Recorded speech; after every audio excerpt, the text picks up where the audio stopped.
Et donc là, nous, on va lire une nouvelle qui s'appelle Le Descendant. Alors pour être tout à fait franche, ça fait très longtemps que je ne l'ai plus lu, donc je vais la redécouvrir avec vous. Dans mon souvenir, c'est une nouvelle un peu flippante, on va dire. C'est pas Bambi quoi, enfin quoique quand la mère meurt c'est un peu flippant aussi. Non mais en tout cas c'est plutôt une nouvelle fantastique. Voilà. Donc on y va. Le Descendant. J'écris couché sur ce que le docteur dit être mon lit de mort, et ma plus grande déception serait qu'il se soit trompé. Mon enterrement devrait avoir lieu la semaine prochaine. Il y a dans Londres un homme qui se met à hurler chaque fois que les cloches sonnent dans les églises. Cet homme vit seul avec son chat au pelage rayé, à la pension Gray's Inn. Les gens l'appellent le fou pacifique. Sa chambre est pleine de livres enfantins, inoffensifs, qu'il feuillette des heures durant. Tout ce qu'il souhaite dans la vie, c'est de ne pas avoir à penser. Pour quelque motif singulier, la pensée lui est une chose insupportable, et il fuit comme la peste toute forme d'imagination. Maigre, gris, ridé, certains affirment cependant qu'il n'est pas aussi vieux qu'il en a l'air. En proie à une perpétuelle terreur, il tressaille au moindre bruit.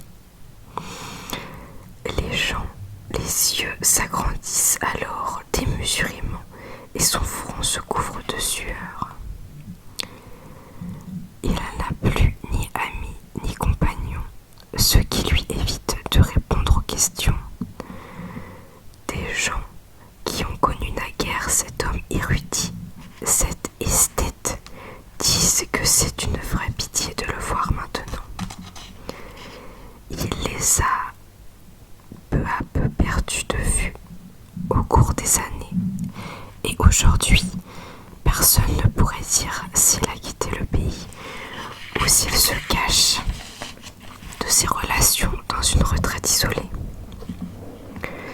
Installé depuis 10 ans à Gray's Inn, il n'avait jamais évoqué son passé jusqu'au soir où le jeune Williams acheta le Necronomicon.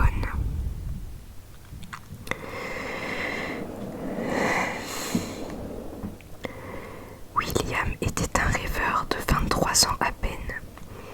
Quand il s'installa dans la vieille demeure, il perçut immédiatement l'étrange souffle cosmique qui émanait de ce vieillard grisonnant, dont la chambre jouxait la sienne.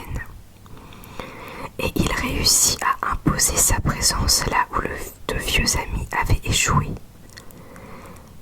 Les crises d'effroi qui s'emparaient parfois de cet observateur attentif, décharné et hagard, le fascinaient. De fait, l'homme passait son temps à regarder et à écouter, plus avec son esprit qu'avec ses yeux ou ses oreilles.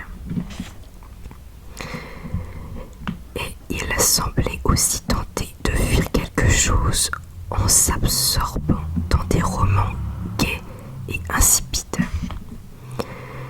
Mais lorsque les cloches des églises se mettaient à sonner, il abandonnait tout, se bouchait les oreilles, et ses hurlements, auxquels s'associaient ceux du chat gris, ne cessaient qu'avec le dernier battement de cloche.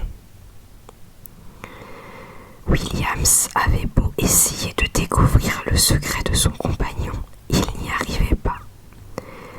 L'étrange vieillard avait une attitude assez peu en rapport avec son aspect physique. Il affichait un éternel sourire.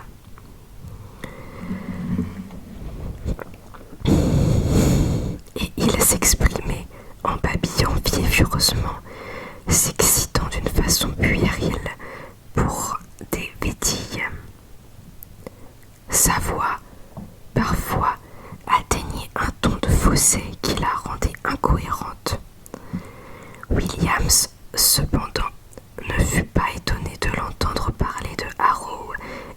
d'Oxford, car ses remarques, même les plus anodines, portaient l'empreinte d'une vaste érudition. L'inconnu se révéla être Lord Northam, dont le château, situé dans le Yorkshire, était l'objet d'étranges récits. Lorsque Williams essaya de parler des origines romaines de cette demeure, Lord Northam refusa d'admettre qu'il y eût quoi que ce soit d'anormal en ces lieux, balayant d'un rire étouffé les allusions aux cryptes souterraines creusées dans le solide rocher au-dessus de la mer du Nord. Les choses en restèrent là jusqu'au soir où Williams apporta le Necronomicon, écrit par l'arabe fou Abdul al-Azred. Il connaissait l'existence de ce livre, maudit depuis l'âge de 16 ans, depuis qu'il s'intéressait au fantastique et qu'un vieux libraire de Chandos Street lui avait parlé de ce curieux document qui faisait pâlir d'effroi tous ceux qu'il avait eus entre les mains. Le libraire lui apprit que 5 exemplaires seulement avaient survécu aux autodafés et aux interdits. Tous étaient craintivement cachés par ceux qui les détenaient. Par chance, Williams en avait découvert une copie dans la boutique d'un juif dans le sordide quartier de Clare Market, là où il achetait souvent des choses étranges, et il avait pu l'acquérir pour un prix très modique. Lorsqu'il fut en possession de l'ouvrage, le vieux lévite le regarda partir avec un singulier sourire caché dans sa barbe bouclée et en gloussant d'une manière inquiétante. La volumineuse couverture de peau avec son fermoir en cuir était si belle, le prix si ridiculement bas, que Williams, relisant le titre du livre introuvable, ressentit une joie extrême. Quelques-uns des diagrammes figurant dans le texte latin déclenchèrent chez lui un flot de souvenirs si inquiétants et si mystérieux qu'il se mit aussitôt à les déchiffrer. Mais lorsqu'il s'aperçut que les mélanges de caractères gothiques et de bas latin dépassaient ses compétences de linguiste, force lui fut d'appeler à l'aide son étrange ami.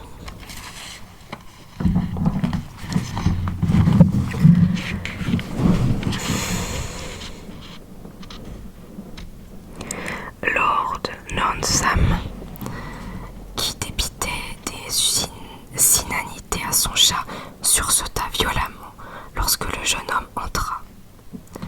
À la vue du titre du volume qu'il lui apportait, le vieil homme s'évanouit. Après avoir repris ses sens, il raconta son histoire, l'histoire fantastique d'une folie, dans un murmure rapide et plaintif qu'il voulait convaincant pour obliger son compagnon à brûler cette édition maudite et à en éparpiller les cendres. Le livre apportait, dit Lord Northam, le malheur dès les premières pages, et lui-même n'en serait pas arrivé à de telles extrémités s'il n'avait pas poussé ses recherches aussi loin. Lord Northam était le 19e baron d'une lignée dont les origines se perdaient très loin dans le passé. On disait dans sa famille qu'elle remontait à l'époque d'avant les Saxons, jusqu'à un certain Luneus Gabinius Capito, tribun militaire dans la 3e légion d'Auguste, stationné à Lydum, en Grande-Bretagne romaine, qui avait été sommairement cassé de son commandement pour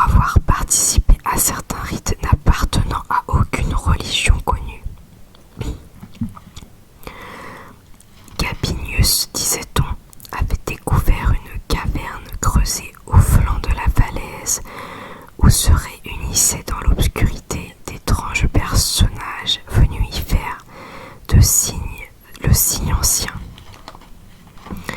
Ces créatures, dont les Bretons eux-mêmes avaient peur, étaient les derniers survivants d'une contrée de l'Ouest disparue sous les eaux et dont il ne subsistait que des îles couvertes de cercles de pierres et de menhirs.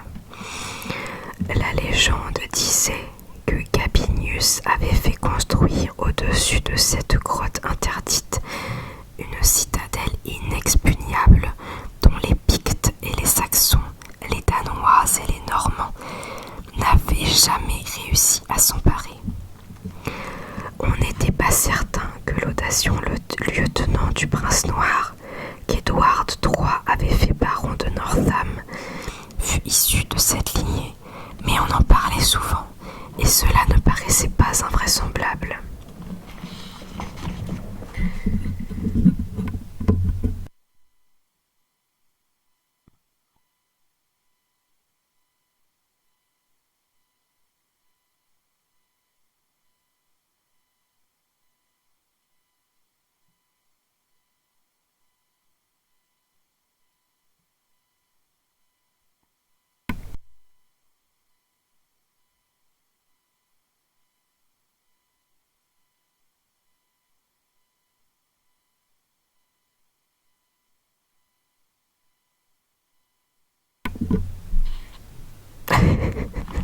Quand on part dans le vide et qu'on n'a pas prévu de faire de montage. Ensuite, j'espère que la coupure n'a pas été trop violente. En vérité, la construction du donjon de pierre de la citadelle ressemblait de façon étonnante à l'architecture du mur de Hadrien. Enfant, Lord Northam était assailli de rêves étranges quand il dormait dans la partie la plus ancienne du château. Il avait pris l'habitude au réveil de rechercher dans sa mémoire les scènes étranges, les situations confuses et les impressions vagues qu'il avait ressenties ou dans lesquelles il s'était trouvé pendant son sommeil, et qui étaient fort différentes de son expérience vécue. Il devint rêveur par réaction contre sa vie monotone où il ne puisait aucune satisfaction. Ces exaltations le conduisirent vers des royaumes imaginaires et chimériques, jadis familiers, aujourd'hui invisibles sur cette terre. Il était convaincu que notre monde terrestre n'était qu'un simple atome perdu au milieu d'un univers immense et inquiétant. Persuadé également que ces terres de l'inconnu faisaient pression sur la sphère du connu, prête à la pénétrer de toutes parts, Northam avait acquis dans sa jeunesse et dans les premiers temps de sa maturité toutes les connaissances possibles sur la religion et les mystères de l'occultisme. Mais avec l'âge, les limites et la banalité de son existence lui devinrent de plus en plus intolérables. Il se plia alors de passion pour le satanisme, passant le plus clair de son temps à dévorer avidement toutes les doctrines et les théories qui paraissaient lui promettre d'autres ouvertures que les lois invariables et étroites de la nature.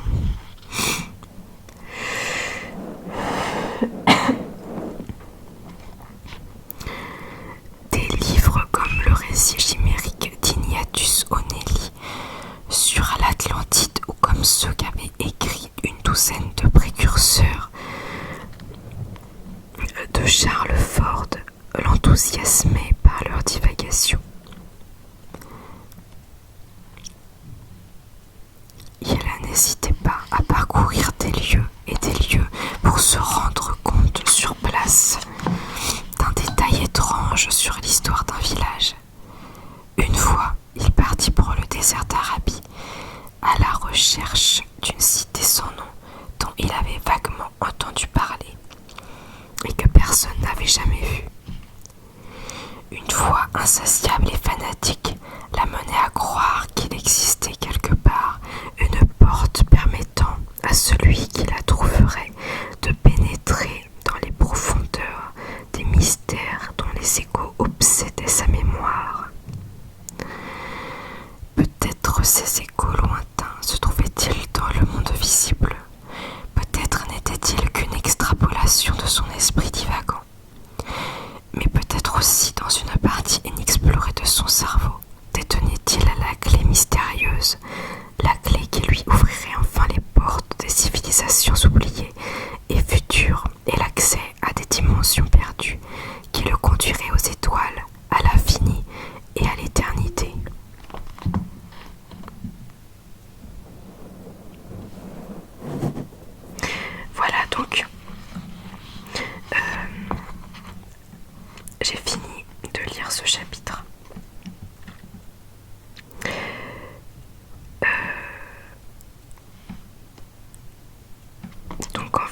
je finirai cette fois.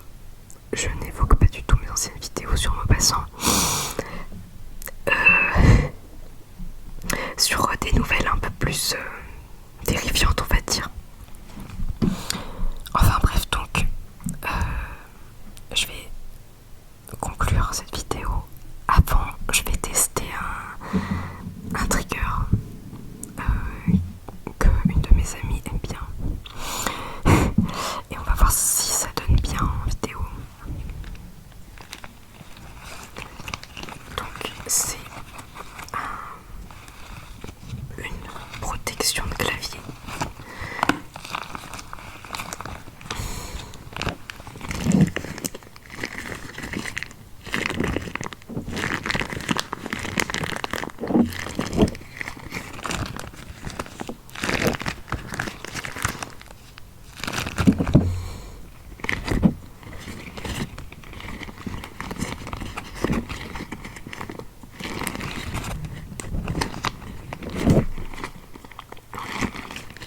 En fait j'ai mes écouteurs mais ils me servent pas du tout, j'entends pas du tout ce que je fais avec parce que enfin bref c'est un peu compliqué mais en tout cas je n'entends pas le retour du micro, c'est super chiant.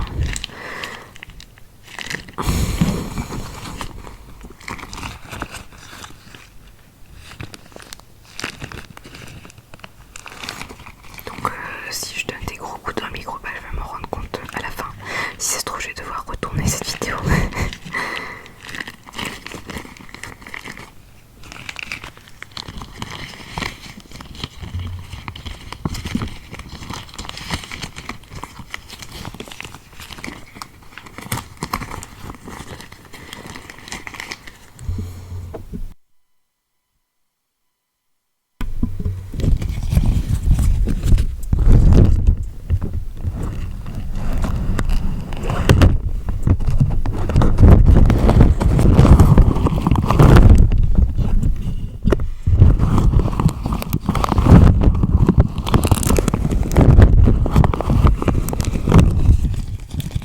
Si ça se trouve c'est la pire idée d'avoir fait ça.